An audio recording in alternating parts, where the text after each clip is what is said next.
그 날씨 이세라입니다. 따뜻한 목요일입니다. 어제 서울 낮 기온이 22도 가까이 올랐죠. 저도 바깥에 나가봤더니 반소매 입은 분들이 꽤나 많더라고요. 내일까지 이렇게 20도를 웃도는 무척 따뜻한 날씨 이어집니다. 낮에는 옷을 얇게 입더라도 아침 저녁으로 입을 수 있는 겉옷은 꼭 챙겨 다니시기 바랍니다. 자, 오늘 그때 그 날씨는 1991년 소식들 한번 살펴볼게요. 그런데 이날은 오늘과 달리 날씨가 심상치 않았습니다. 자, 온나라 비바람, 강원 산간 눈이라는 제목입니다. 강원 산간에는 4월까지 눈이 오는 경우가 많기 때문에 3월 말인데도 불구하고 눈이 왔고요. 그 밖의 지방에는 비가 내렸습니다. 그런데 이날 내린 비는 보슬보슬 내리는 봄비가 아니라 강풍을 동반한 세찬 비였습니다.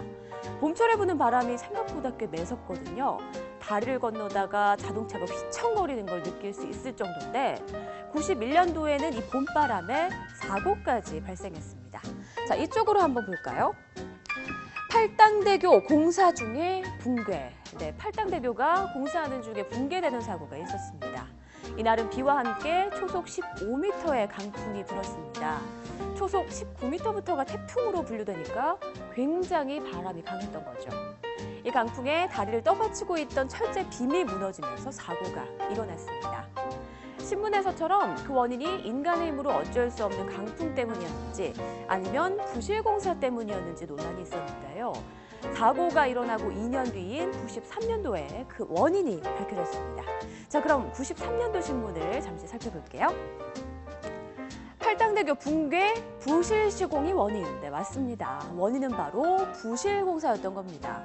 경기도는 팔당대교의 붕괴 사고 원인을 강풍, 불가항력이라고 보고했는데요.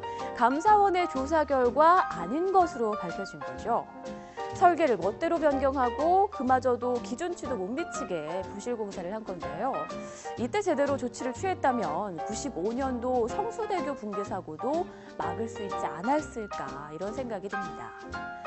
자, 또 91년도 오늘자 신문에는 30년 만에 부활한 기초의원 선거에 관한 기사가 가득 실려 있었습니다.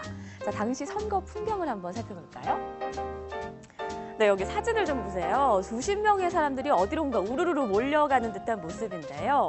어떤 사람은 걸어가고 있고 자전거를 타고 가기도 하고요. 또 경운기에도 한가득 사람들이 타고 있습니다. 이곳은 바로 전남 화순군의 한 마을인데 주민들이 투표를 하기 위해서 이동하는 모습입니다. 산골 마을에서는 흔히 읍내에 나간다고 하죠. 식료품을 사거나 공공기관에 가거나 할 때 몇 시간씩 버스를 타고 가야 하는데 그런 풍경인 것 같네요. 자, 또 전국 곳곳 시민들의 투표 사연도 제목만 한번 모아봤거든요. 함께 볼까요? 자, 서로 먼저 하려고 몸싸움. 선거 열기가 꽤나 뜨거웠나 봅니다. 웨딩드레스 입은 채 참여. 이 정도로 노력하기는 쉽지 않은데 참 멋지네요.